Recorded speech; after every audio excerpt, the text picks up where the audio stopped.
With the Samsung S20 being the new sheriff in time, the Galaxy S20 had some competition, or was it competition?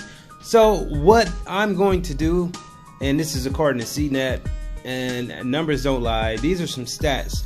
We will put the Samsung Galaxy S20 versus the best of the rest, and to see, is it truly the new sheriff in town? The link for this article will be in the description. Now, here is the Galaxy S20 Ultra specs versus the iPhone 11 Pro Max, Pixel 4 XL, and the Note 10 Plus, and we'll see how it stacks up. We all know the Note 10 Plus was the new sheriff in town, but we have this chart where you could be the judge, and if you want to come back, go over this on your own time. The link, like I said, is right below. All you have to do is click on it, and you could read this at your pace and your time. Now, to the left, we have the S20 Ultra. In the middle, we have the iPhone 11 Pro Max and the Google Pixel 4 XL.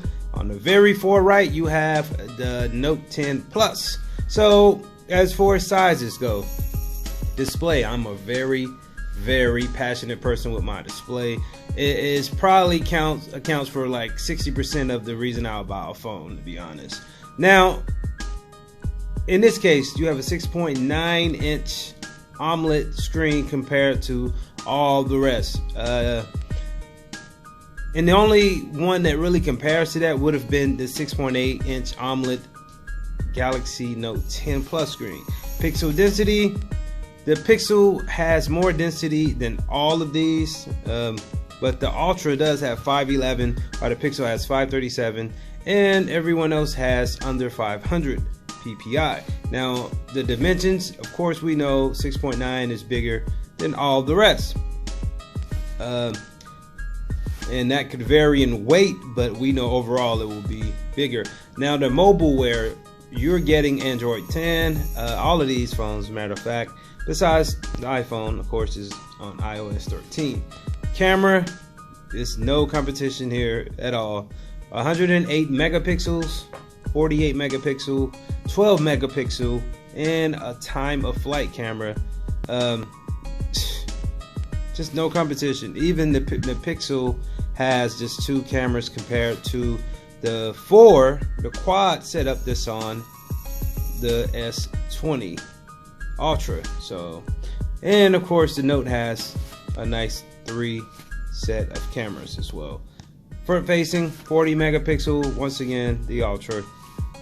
Video capture, you can go all the way up to 8K with the S20.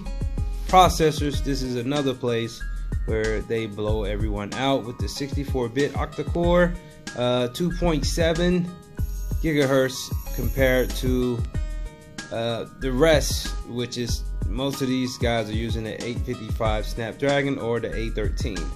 Now, storage varies. Some can go up to 512 and some can go all the way down to 64. RAM, once again, Samsung wins in that department. You could go all the way up to 16 gigabytes of RAM, and the Ultra has 12 gigabytes on it, as well as expandable storage only comes with Samsung. Now, battery life, 5,000 milliamp for the S20. Fingerprint sensor, of course, they all have it. Connector USB-C. No headphone jack anymore. Adios, muchachos. Now, these are some special features. The Samsung S20 has 5G enabled. All of the S20s will be 5G enabled. 120 Hz refresh, 1000 zoom, water resistant IP68. Now, all the rest has the IP68 and some extra additional, but you don't see 120 Hz refresh rate on any of these, and you don't see the S Pen on any, because that's something that Samsung has on its products that nobody else has. Well, you might get a stylus, but you won't get the S Pen. Might as well call it the Samsung Pen. But okay, now the prices as well.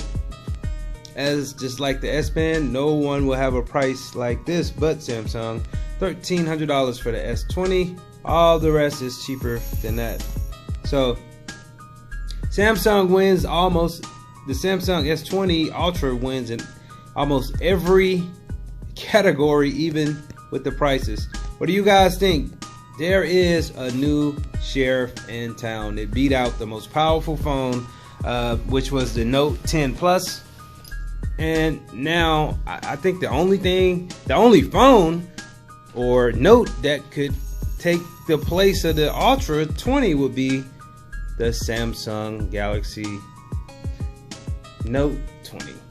Like this video, leave your comment, share it on Instagram, YouTube, as well as Facebook, and subscribe.